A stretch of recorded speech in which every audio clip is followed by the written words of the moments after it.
Hello, नमस्कार. स्वागत आहे तुमचं पुन्हा एकदा माझ्या नवीन व्हिडिओमध्ये.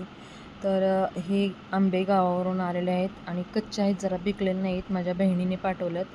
तर पंढरपूर जवळून आलेले आहेत. तिथं तिचं गाव आहे आणि त्यांच्या घरी आंब्याची झाडं असतात. तर दरवर्षी आम्हाला हे पाठवतात आणि खूप सारे असे आंबे पाठवलेत तिने. तर पाडाचे आहेत, म्हणजे नाही का, आत्ताच सध्या त्यांची काय होतं, ते आंबे थोडे उशिराने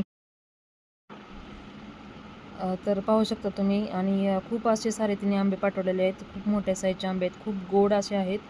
उद्या परवा 2 दिवसात हे पिकतील. आणि कच्चे पाठवलेत, कारण तिने लास्ट टाईम पिकलेले पाठवले ते, पण इथं येईपर्यंत 2 दिवस तर म्हणजे लागले आणि खूप खराब झाले. म्हणून तिने आत्ता असे मस्त असे पाठवले आहेत भरपूर. याच्यातले काही पिकलेले पण आहेत, काही पिकतील.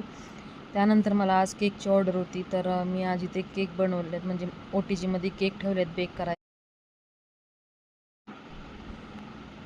एक चॉकलेट केक आणि एक पायनॅपल, अर्धा-अर्धा किलोचे 2 आणि कप केक अशी ऑर्डर होती. तर केक OTGमध्ये एवढं बेक गरम होते करायला ना, ठेवल्यात. खूपच गरम त्यानंतर होते.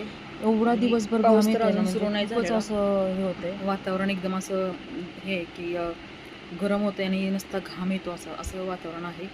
तर तुमच्याकडे कसं आहे नक्की सांगा. काही ठिकाणी पाऊस सुरू झालेला आहे, काही ठिकाणी नाही झालेला सुरू.